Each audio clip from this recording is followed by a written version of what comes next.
오늘도 제약바이오 위주로 차트를 분석해 보겠습니다. 먼저 살펴볼 종목은 리가캠바이오입니다. 앵커님 나오세요.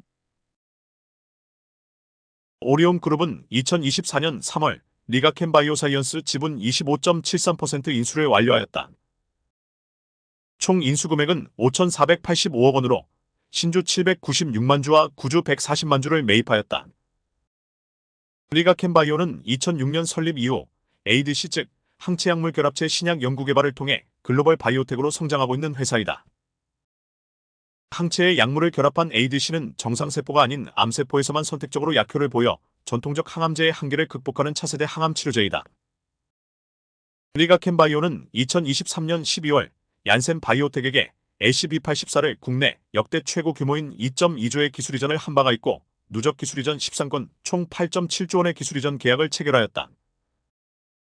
나아가 차세대 성장 동력 확보를 위해 기존 ADC뿐만 아니라 이중항체를 이용한 비이중항체 ADC 및 면역항암요법 치료제 분야로 연구 역량을 확장하고 있다. 글로벌 신약 개발 역량과 공격적인 R&D 투자로 2030년에는 글로벌 탑 ADC 컴퍼니로 도약할 계획이다. 항체 약물 결합체, 이른바 ADC 엔티바디 드러그 컨주게이츠가 글로벌 항암제 영역에서 주목받고 있다. 특히 아스트라제네카와 다이이치 상표가 공동 개발한 N02 성분명 트라스트주맙 데룩스테칸 등 3세대 ADC가 개발되면서 국내외 제약바이오 업계의 뜨거운 감자가 되고 있다. 항암제 분야에서 면역 항암제가 강세지만 전통적 항암화학요법도 실효성 때문에 아직 중요한 역할을 담당하고 있다. 다만 항암화학요법은 정상세포와 암세포의 구분 없이 빠르게 분열하는 세포를 죽여 전신독성과 세포독성이라는 부작용을 피하기는 어렵다. 강력한 살상 능력을 가진 항암화학요법과 특정 암세포만 표적하는 특이성을 가진 치료용 단일클론 항체를 결합한 것이 ADC다. 둘을 결합해 치료 효과를 높인 것이다. 비유하자면 무차별 폭격이 아니라 유도미사일 같은 시스템이다. ADC는 2000년 미국에서 첫 승인된 후 개발 경쟁에 속도가 붙기 시작했다. 미국 식품의약국 FDA로부터 11개의 품목이 승인됐는데 약 80%는 2017년 이후 승인된 것들이다. 이들은 약물과 항체 결합 비율이 다양해 치료 효과가 낮고 심각한 부작용을 보였던 1세대 그리고 표적 발현율이 낮았던 2세대를 보완, 명확한 항체 약물 비율로 균질한 조합을 갖추어가면서 이 기술이 나날이 발전해 가고 있다. 이에 글로벌 ADC 시장은 약 59억 달러에서 2026년 약 130억 달러로 연평균 22%의 성장률을 보일 것으로 전망되고 있다. 글로벌 시장에서는 후발 투자들 간의 개발을 위한 경쟁이 치열하다. 주목받는 기업은 시젠과 MSD, 다이이치 상표이다. 시젠이 ADC 강자로 떠오를수록 주목받는 기업이 MSD다. MSD가 52조 원의 시젠을 인수하는 조건으로 양사가 협의에 착수했기 때문이다. 두 회사의 인수합병이 주목받는 이유는 코로나19 대유행 이후 최대 규모의 계약이기 때문이다. 최근에는 중국 켈룬바이오텍과 고용암 ADC 후보물질의 글로벌 개발, 제조, 상업화 독점권에 대한 라이선스 아웃 계약을 체결하면서 ADC에 대한 관심을 노골적으로 드러내고 있다. MSD가 이처럼 나선 데에는 자사 블록버스터 약물 PD-1 항체 키트루다 병용투여 약물로 ADC를 주시하고 있기 때문이다. 2년 전에는 벨로스 바이오를 27억 5천만 달러에 인수하면서 아로아론 ADC를 확보했고 M&A 소문이 돌고 있는 시젠과는 LIV1 ADC를 공동 개발 중이다. MSD는 비만 치료제 세계적인 기업인 일라이릴리와도 파이프라인을 공유하고 있기도 하다. 이런 추세에 발맞춰 국내 기업도 ADC 개발이 한창이다. 주목받는 기업은 알테오젠과 셀트리온이다. 우선 알테오젠은 ADC 파이프라인으로 ALTP7과 ALTQ 등을 보유하고 있다. ALTP7은 FDA로부터 위암 적응증의 희귀의약품으로 지정된 이후 다른 암종으로 적응증을 확대하고 있다. 실제 한국에서 HERE 전이성 또는 절제 불가능 국소진행성 및 재발성 유방암 환자를 대상으로 한 임상일상에서 72%의 질병 통제율을 보였다. ALTQ는 난소암에서 과발현되는 엽산 수용체를 타깃한 자궁내막암, 신장암, 폐암 치료제로 확장 가능한 ADC 파이프라인이다. 다만 현재는 효능 탐색을 수행하는 단계다. 셀트리온은 2019년부터 아이프로젠과 유방암, 위암 치료용 항체의약품과 혈액암 치료용 항체의약품 등 다양한 타깃에 확장 가능한 ADC 공동개발 계약을 체결하고 협업을 진행 중이다. 또 영국 익수다 테라퓨틱스에 4,700만 달러를 지분 투자해 ADC 신약 파이프라인 확보에도 나서고 있다. 익수다는 비세포 림프 종 등 총 4개의 ADC 파이프라인을 보유하고 있다. 한국바이오협회 박봉현 책임연구원은 ADC 신약 개발을 위해서는 항원이 종양에서만 특이적으로 발현되고 정상세포에서는 발현이 없거나 최소화되는 방향의 장기적인 타깃 연구가 필요하다며 신규 타깃 연구는 어려운 과정이지만 기초과학 분야에서 지속적으로 수행해야 한다고 강조했다. 글로벌 제약사 머크의 키트루다, 브리스톨 마이어스 스키브의 옵티보 등 항체 면역 항암제의 낮은 환자 반응률과 내성 문제를 극복하기 위해서도 이 기술이 필수적으로 요구되어지고 있다. 삼진제약은 현재 항체 개발 기업인 노벨티 노빌리티와 함께 ADC 신약 개발을 위한 공동 연구를 진행하고 있다. 삼진제약이 페이로드 저분자 화합물로 쓸 면역 항암제를 발굴하면 노벨티 노빌리티가 보유한 링커 기술을 활용해 링커 페이로드 결합체를 개발하는 내용이다. 앞서 설명한 대로 ADC는 항체의 페이로드를 링커로 접합한 형태의 치료제로 특정 항원에 선택적으로 결합해 약효가 강하고 정상세포의 손상을 최소화해 부작용이 적은 것으로 알려져 있다. 현재 시판 중인 아스트라제네카의 에너2, 길리어드의 트로델비 등의 ADC 치료제는 대부분 암세포 표적항체에 세포독성 물질 페이로드를 링커로 붙인 형태를 갖고 있다. 1, 2세대 항암제를 결합해 암 치료 효과를 극대화하기 위해서다. 항암제는 크게 1세대 세포독성 항암제, 2세대 표적 항암제, 3세대 면역 항암제로 구분된다. 삼진제약이 세포독성 물질이 아닌 저분자 면역 항암제를 페이로드로 사용하는 이유는 3세대 항체 면역 항암제의 효과를 끌어올리기 위해서다. 면역 항암제의 일종인 키트루다, 옵티보 등 면역관 문억제제는 대부분의 고형 암종에서 효과를 나타내며 획기적인 치료제로 평가받고 있으나 낮은 반응률과 높은 내성이라는 한계를 안고 있다.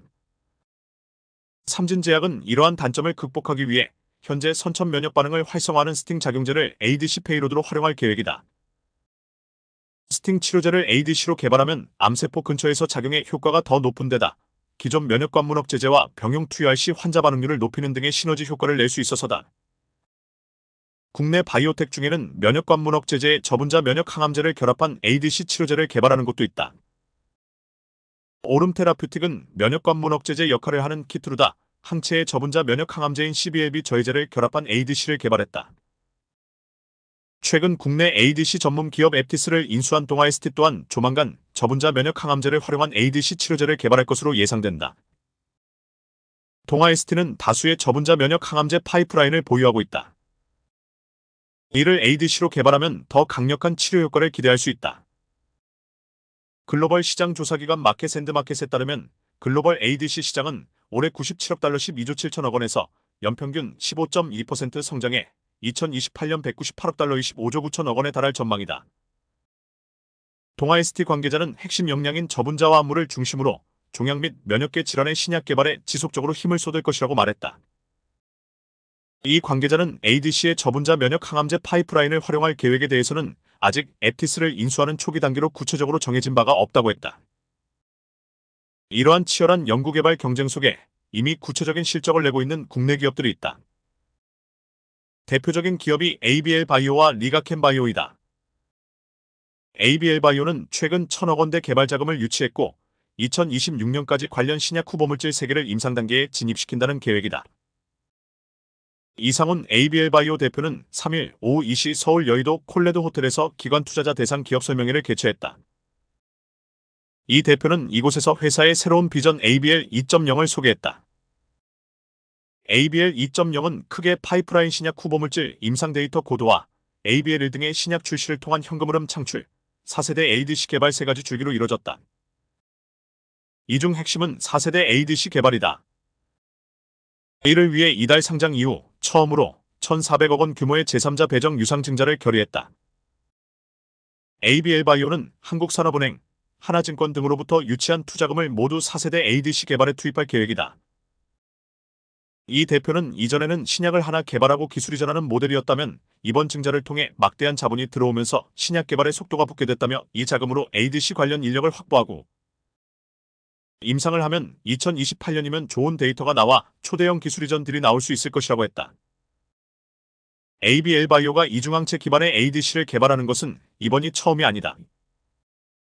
지난 2018년 리가켄 바이오사이언스와 손잡고 고형암과 혈액암을 타깃으로 한 ABL200을 개발해 2020년 중국계 제약사인 시스톤 파마슈티컬스에 기술 수출한 적이 있다. 최근 이 약물은 임상 일상 시험에서 혈액암 환자의 암을 완전히 없애는 등 우수한 약효를 나타냈다. ABL 바이오가 ABL 2.0 시대에 들어가기 위해 택한 4세대 ADC는 이전과 다른 기술을 적용하고 있다. 아직 국내외에서 ADC로 허가받은 적이 없는 표적에 결합하는 이중항체의 네덜란드 ADC 전문기업인 시나픽스의 링커와 티오피언이라는 페이로드 세포독성 물질을 붙이는 구조다. 이 대표는 시나픽스의 링커와 페이로드 물질은 암젠이나 이노벤트, 젠맵 등의 글로벌 제약사를 통해 현재 임상 3상 시험에서 검증되고 있는 중이라며 이는 글로벌 빅파마가 기술 도입할 때 중요하게 보는 부분이라고 설명했다. ABL 바이오는 이를 통해 고용암 파이프라인 3개를 확보했고 전임상 시험에서 단일항체 약물보다 우수한 약효를 확인했다. 향후 미국 법인에 이들 물질을 기술 이전한 후 내년 미국 식품의약국 FDA에 IND 임상시험 신청을 제출하고 2026년부터 임상에 진입할 예정이다. ABL 바이오는 이후 임상시험에서 확보한 데이터를 토대로 중국의 시스트이문이 최근 거둔 것과 같은 대규모 기술 이전 성과를 이뤄내는 것을 목표로 삼고 있다. 지난해 12월 시스트이문은 임상 일상 단계에 있는 이중항체 ADC 후보물질을 브리스톨 마이어스 스퀴브 BMS에 약 84억 달러 11조 6,800억 원의 기술 수출한 바 있다. 반환 의무가 없는 선급금만 8억 달러 1조 1,100억 원에 달한다. 이 대표 ABL 1.0 단계와 달리 이제는 임상 단계에서 기술 수출을 계획하고 있다며 임상에서 기술 이전이 되면 선급금이나 마일스톤 단계별 기술료 규모 자체가 훨씬 커지고 저희의 재정적인 안정성도 확보할 수 있을 것으로 보인다고 했다.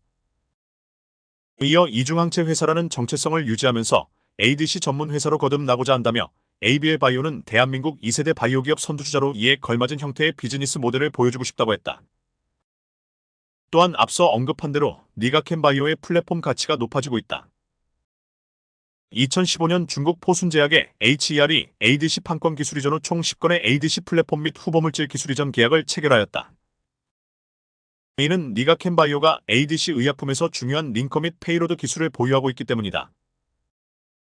플랫폼 기술 이전 딜은 2019년 다케다와 계약 시 건당 1,516억 수준이었으나 2022년 젠과 계약 시 건당 3,210억 원으로 112% 증가하였다. 24년 1월 리가켄 바이오는 제3자 배정 유상증자 및 구주 매각을 발표하고 3월 말 완료하였다. 이를 통해 페노리온이 지분율 25.73%를 가지며 리가켄 바이오의 최대 주주가 되었다. 최대 주주가 오리온으로 변경되면서 임상 비용에 대한 부담이 낮아졌다. 약 5천억 원의 추가 지금이 유입되어 연간 4개 내지 5개 후보물질을 발굴, 5년 내 10개의 임상 파이프라인 확보를 할 수 있는 개발비를 충당할 수 있을 것으로 예상된다. 특히 하반기 LCB14 조건부 허가 신청이 기대된다. 중국의 경우 3차 치료제로 사용되는 항암제는 임상 일상 종료 이후 허가 신청서를 제출할 수 있다. 빠르면 올해 말 임상 일상 컷오프 데이터로 조건부 허가 신청서 제출이 가능할 것으로 보인다.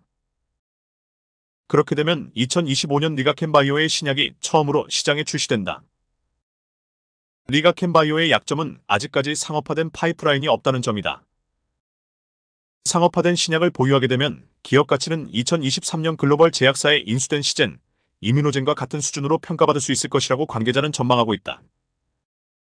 이미 2023년 12월에 LCB84를 2.2조 원의 기술 이전하며 단일 후보물질 계약 금액 최고치를 달성하였기에 이러한 예상치를 추정해 볼 수 있다. 8년간 9개의 기술 이전을 한 성과와 사람 대상 임상에서 안전성 결과가 확보되면서 플랫폼 가치가 더욱 높아졌다고 판단된다. 플랫폼 기술을 보유하고 있기 때문에 플랫폼 및 단일 후보물질에 대한 기술 이전이 모두 가능하다. 향후 기술 이전 시 더 높은 금액으로 기술 이전 계약이 기대되는 이유이기도 하다. 이상입니다.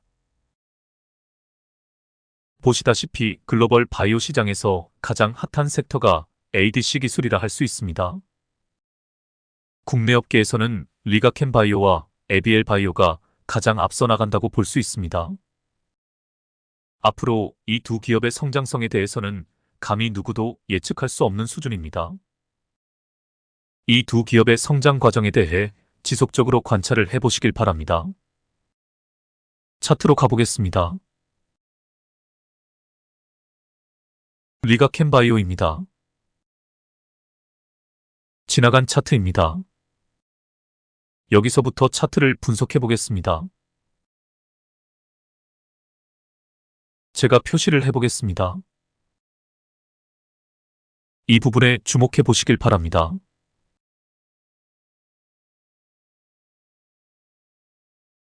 (121선) 돌파 자리입니다. 동시에 테마선 돌파 자리이기도 합니다. 이후 241선 돌파도 나왔습니다. 하지만 이 자리가 대세 변곡점이 되지 못한 이유가 있습니다. 그렇습니다. 121선과 241선의 이격이 너무 벌어져 있습니다.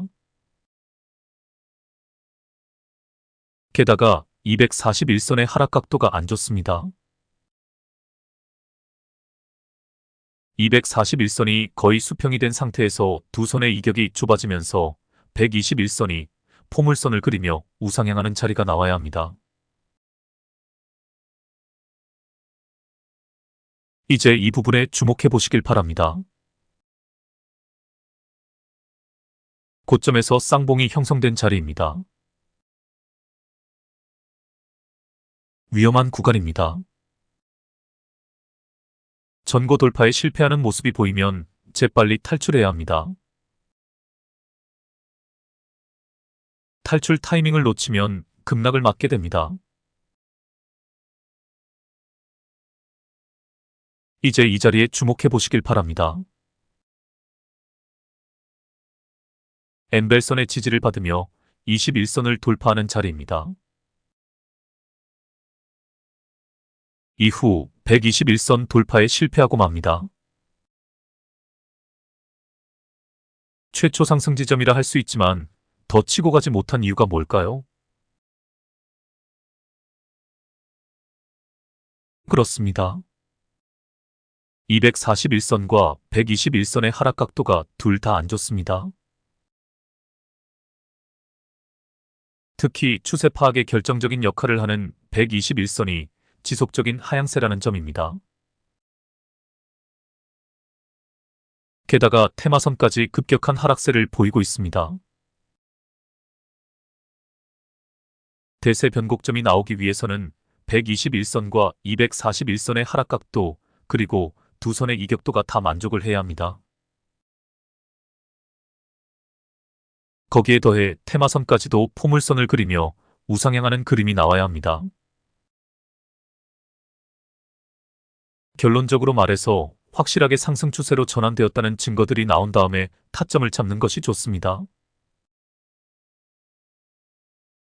이제 최근 상황에 주목해 보시길 바랍니다. 이 부분에 주목해 보시길 바랍니다. 조건을 한번 따져보시길 바랍니다. 일단 241선이 거의 수평을 이루고 있습니다. 그리고 두 선이 밀집되어 있다가 이격이 벌어지고 있습니다.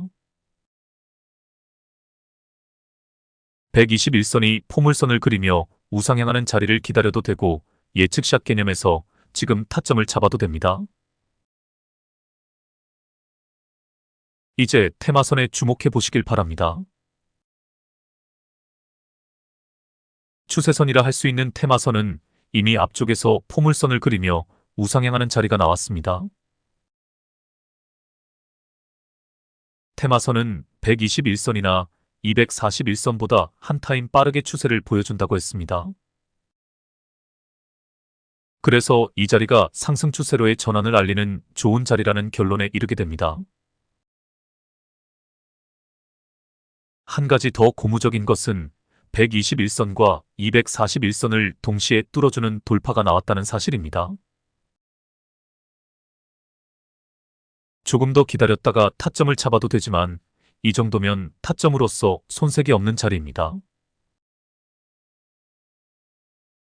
다음 상황을 보겠습니다.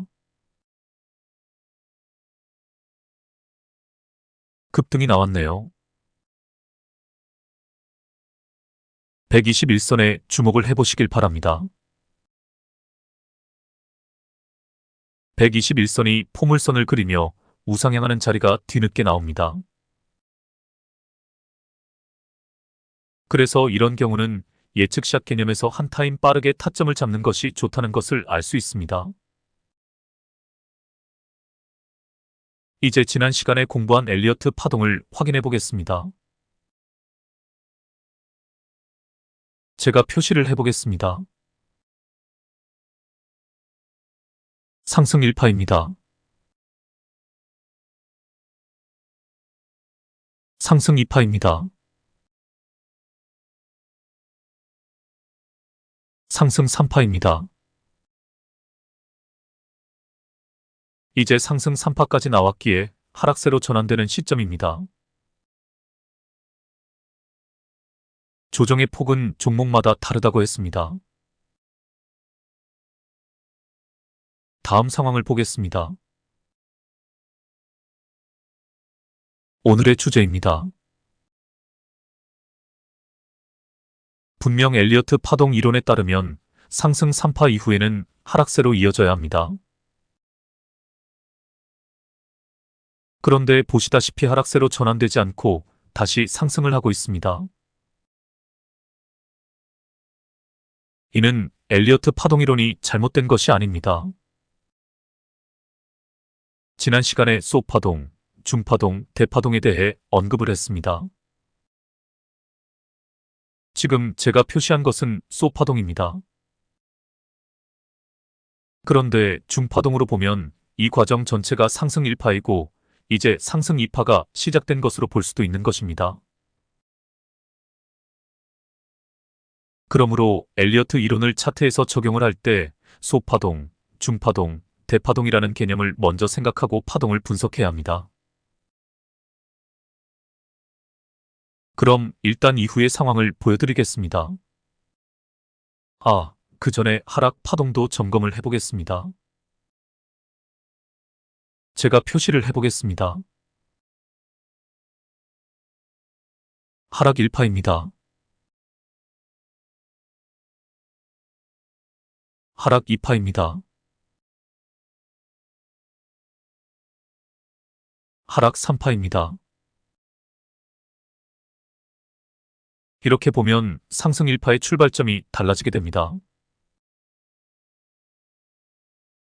이 지점이 상승 1파의 출발점으로 볼 수 있는 것입니다. 그럼 이 지점에서 잔파동은 무시하고 중파동의 개념으로 다시 파동을 분석해 보겠습니다. 제가 표시를 해보겠습니다. 상승 1파입니다. 상승 2파입니다. 이렇게 보니 검은 선으로 표시된 소파동들이 모두 상승 2파 구역 안에 있다는 것을 알 수 있습니다. 제가 이렇게 설명을 해보겠습니다. 주가는 시황에 따라 요동을 치기 마련입니다. 한 기업의 가치도 고정되어 있지 않습니다. 그 기업의 가치가 시장에서 부각될 때도 있고 사람들의 관심에서 멀어질 때도 있습니다. 어떤 한 기업이 연구개발이나 시설 투자에 돈을 다 쓰고 유상증자 등으로 모자라는 운영비를 충당하는 기간에 있다고 가정을 하겠습니다. 그러면 영업이익이 잘 나올 리도 없고 유동성 자산도 얼마 없을 것입니다. 이런 구간에서는 이 주식이 폭락하는 경우가 많습니다. 그러다가 이 기업이 연구개발이 끝나고 생산 캐파를 늘려 대량 생산 시스템을 구축한 상태에서 대량 수주권 계약이 성사되면 그때부터 기업의 주가는 미친 듯이 날아갈 것입니다. 그러므로 엘리어트 파동으로 어떤 차트를 분석할 때 소파동으로 분석을 해야 할 때도 있고 중파동으로 분석해야 할 때가 있고 대파동으로 분석해야 할 때가 있는 것입니다. 그래서 제가 종목 공부하고 노래를 부르는 것입니다. 물론 그 전에 시장의 흐름, 즉 시황을 파악하는 것이 먼저입니다. 순환매 차원에서 특정 섹터가 주목을 받는 기간들이 있습니다. 이런 종합적인 판단을 전제로 하고 차트를 분석해야 합니다. 제가 무슨 기법 하나로 수익을 낼 수 있다고 떠들어대는 놈들을 사기꾼이라고 하는 이유가 여기에 있습니다. 여하튼 엘리어트 파동을 차트에 적용시킬 때 이 점을 유념해 두시길 바랍니다. 다시 차트로 가보겠습니다. 지금 이 주식은 완전 상승세를 탔습니다. 그래서 소파동으로 분석해서는 안 되고 중파동 개념에서 분석을 해야 합니다. 그럼 이 시점에서 주봉상에서 이 주식이 어떤 위치에 와 있는가를 확인해 보겠습니다. 주봉으로 가보겠습니다. 이것이 주봉상에서 이 주가의 위치입니다. 여기서 보면 이제 상승 일파가 끝나지도 않았습니다. 일봉상에서는 소파동, 중파동의 디테일한 부분이 나오지만 주봉상에서는 중파동도 음봉 하나로 표현되는 경우가 많습니다. 그러므로 주봉상에서의 그림은 그냥 대파동이라고 생각할 수 있습니다. 대파동의 관점에서 이 차트를 보시길 바랍니다. 최초 상승 이후 상승 일파 조정도 나오질 않았습니다. 그래서 차트 분석 이전에 반드시 기업 분석이 선행되어야 합니다. 저는 이 기업의 성장성이 무궁무진하다고 봅니다. 어쩌면 제2의 알테오젠, 아니 제2의 셀트리온이 될 수도 있다고 봅니다. 3년 후에 이 기업의 차트를 상상해보면 이제 최초 상승에서 중파동도 아니고 소파동 일파 구간일 수도 있다고 생각합니다. 그런 관점에서 보면 소파동 일파 구간이면서 중파동 일파 구간이기도 하고 대파동 일파 구간이기도 한 것입니다. 이렇게 거시적인 안목에서 차트를 볼 줄 알아야 합니다. 그래서 반드시 주봉을 먼저 보는 습관을 들이시길 바랍니다. 아니, 월봉을 먼저 봐야 합니다. 월봉, 주봉, 일봉을 차례대로 보면서 이 종목의 기업 가치와 성장성을 분석하는 일이 병행되어야 합니다. 저는 이 과정을 일원화시키기 위해 트레저 헌팅 기법을 체계적으로 정립을 하는 중입니다. 재무제표부터 시작해서 시황을 체크하는 방법, 차트상에서의 위치, 성장성을 수치화하는 방법, 미래의 가치 대비 상대적인 현 주가의 밸류에이션을 계산하는 방법 등을 연구하고 있습니다. 물론 PER, PBR, ROE 등의 수치가 있으나 여기에는 미래 성장성에 대한 계산이 들어가 있지 않습니다. 너무나 심오한 작업입니다. 하지만 이 이론이 정립이 된다면 세상의 그 어느 지표보다도 어떤 한 종목의 가치를 평가하는데 더 확실한 기준이 될 수 있을 것이라 생각합니다. 다시 일봉으로 가보겠습니다. 상승 과정을 유심히 살펴보시길 바랍니다.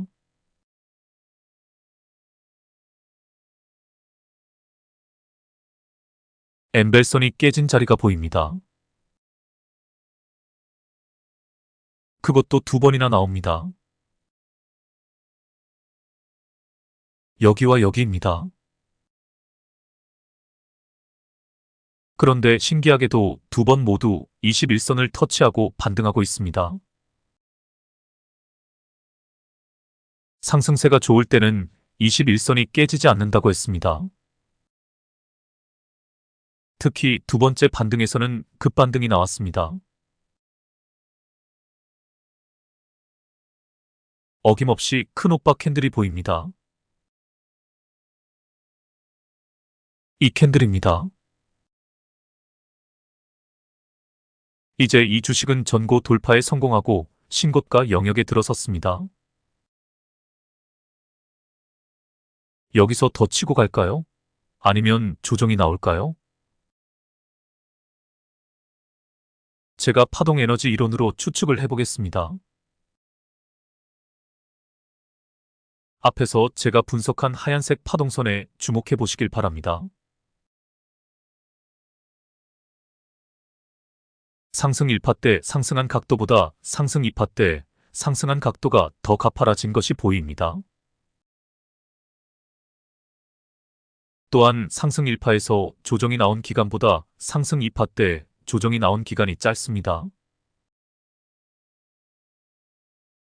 이것이 무엇을 의미하는 것일까요? 그렇습니다. 상승하는 힘이 더 세워지고 있다는 뜻입니다. 이렇게 비유를 들겠습니다. 자동차가 시동을 걸고 기어 1단에서 출발을 합니다. 이 자동차는 특수 자동차이기에 5단이 아니라 기어가 3단까지 밖에 없습니다. 가속을 붙이기 위해 기어를 2단으로 변경을 했습니다. 일반 자동차라면 3단 정도 되겠죠. 이후 더 가속을 붙이기 위해 3단으로 기어를 바꾸었습니다. 일반 자동차라면 5단으로 바꾼 셈입니다. 기어 1단, 기어 2단, 기어 3단으로 변속을 하면서 자동차는 가속도가 붙어갑니다. 지금 이 차트에서는 기어를 3단으로 놓고 질주를 시작했습니다. 일반 자동차로 보면 기어를 5단으로 바꾼 상태입니다. 어마어마한 가속이 붙어 고속도로를 질주하기 시작하고 있습니다. 그 증거를 보여드리겠습니다. 다음 상황을 보겠습니다. 보시다시피 상승 3파가 나왔습니다. 제가 표시를 해보겠습니다. 이게 파동에너지 이론입니다. 상승 2파에서 가속이 붙어 상승 3파에서 최고속력으로 질주하는 모습입니다. 하지만 모든 종목이 다 이런 상승세를 보이는 것은 아닙니다. 시황이 뒷받침되고 이 종목에 강력한 상승 모멘텀이 내재되어 있어야만 이런 그림이 나오는 것입니다. 이제 상승 3파 끝에서 추세가 꺾였습니다. 조정이 나오는 구간입니다. 더 가더라도 쉬었다가는 구간이라 할 수 있습니다. 휴게소에 들러 소변도 보고 오뎅도 한 그릇 때려야 할 타이밍입니다. 다음 상황을 보겠습니다. 보시다시피 긴 조정 기간이 나왔습니다. 하락하는 과정에서도 쏘파동으로 3파가 보이네요. 제가 표시를 해보겠습니다. 쏘파동으로 1파입니다. 쏘파동 2파입니다. 쏘파동 3파입니다. 하락 3파가 끝나고 반등하는 자리에 주목해 보시길 바랍니다. 어김없이 도지 캔들이 떴습니다. 여기서 타점을 잡아도 되고 불안할 경우에는 좀 더 기다려도 됩니다. 아마 이 캔들 정도면 타점을 잡을 수 있을 것입니다. 쏘파동 하락 3파가 완전히 끝나고 반등이 시작된 것을 확인해 볼 수 있는 자리입니다. 이후 상승 과정을 살펴보시길 바랍니다. 테마선 돌파 후 눌림이 한번 나옵니다. 여기가 상승 1파라 할 수 있습니다. 제가 표시를 해보겠습니다. 상승 2파도 보입니다. 표시를 해보겠습니다. 이제 상승 3파가 시작되었습니다. 제가 선을 그어 보겠습니다. 이 각도로 상승 3파가 나올 것이 예상되어집니다. 다음 상황을 보겠습니다. 이런 식으로 엘리어트 파동 이론에 따라 상승 3파가 나오는 자리에서 파동의 각도를 예측해 볼 수 있습니다. 제가 선을 이어 보겠습니다.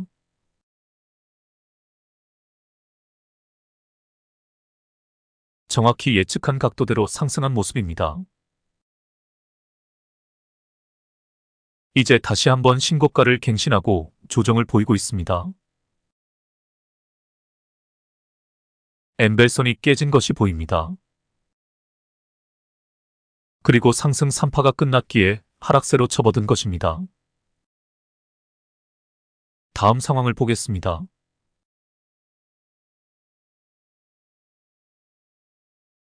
오늘까지의 상황입니다. 하락 추세 끝에서 반등하는 모습입니다. 하락하는 모습도 3파를 그려내고 있습니다. 제가 표시를 해보겠습니다. 하락 1파입니다. 하락 2파입니다.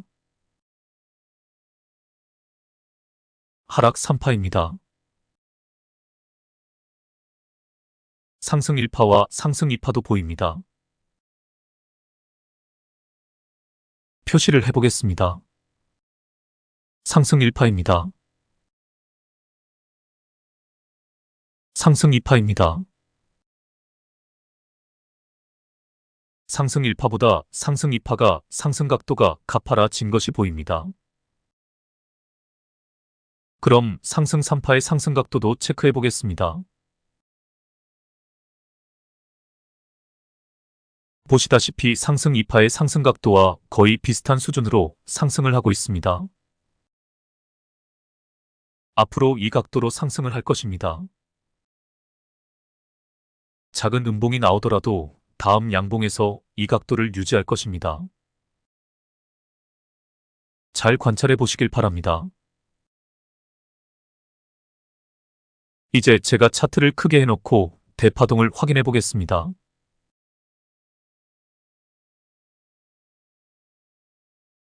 그림이 그려지시나요? 소파동과 중파동은 무시하고 큰 그림으로 대파동을 생각해 보시길 바랍니다.